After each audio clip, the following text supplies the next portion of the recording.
The Department of Migrant Workers had its work cut out for them this year. Thus far, amidst all the trials and struggles that came its way, it has managed to step up the level of all the challenges to include bringing home dozens of seafarers taken hostage by pirates at sea and providing relief and livelihood to those who chose to repatriate from war-stricken nations and hotspots worldwide.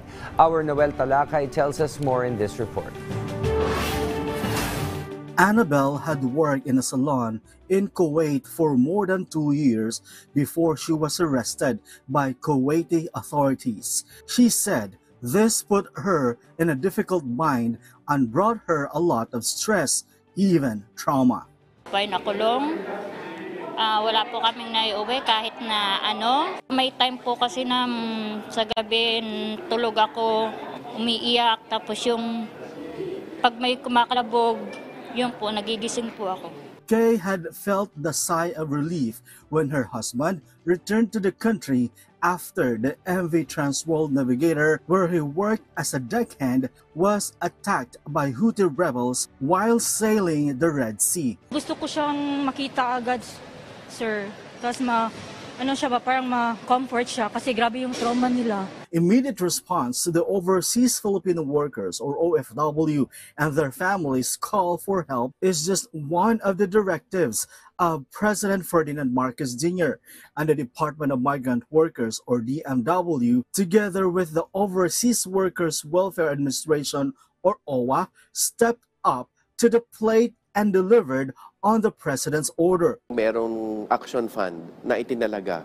This year, it's a 2.8 billion action fund. At nung Labor Day, number 1 directive ng ating mahal na Pangulo sa DMW na paigtingin, lalong paliwigin yung action fund. The fund will also provide to the OFW a legal assistance, humanitarian assistance, and medical assistance. Dahil po sa Action Fund, for instance, yung huli kong punta sa Dubai, pinakilala sa akin ng Labor Attaché ang 12 OFWs na napawalang sala sa iba't ibang kaso sa korte.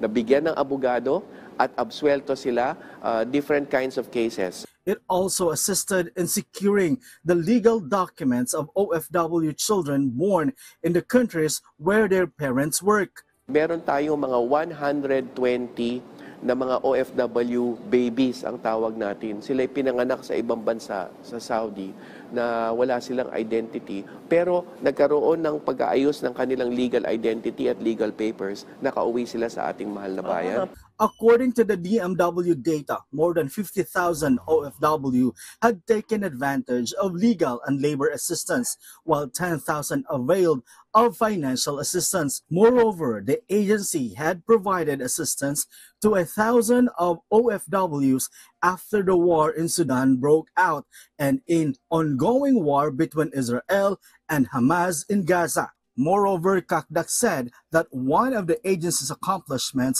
under the Marcos Jr. administration is one repatriation in cooperation with the OWA and the Department of Foreign Affairs. On average per month, Kakdak said that 900 OFW availed of the repatriation program. Previously, the DMW has brought back to the country some Filipino seafarers who were captured by the Houthi rebels. In all 3 cases, we've handheld the families.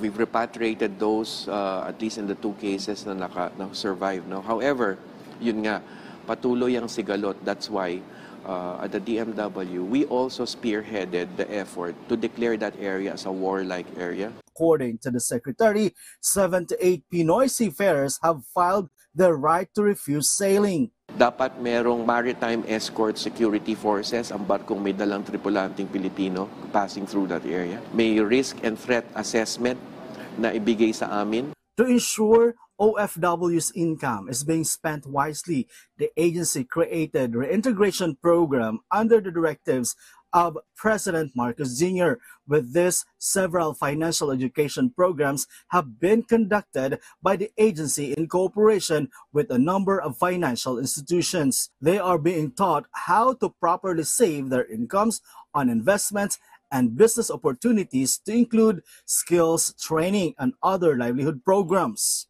Meron tayong face-to-face which generated around 4,500 face-to-face financial literacy and education seminars. CACDAC said the agency still has more programs and projects to unveil for the country's modern-day heroes under the Marcos Jr. administration. Noel Talakay from the National TV Network for a new and better Philippines.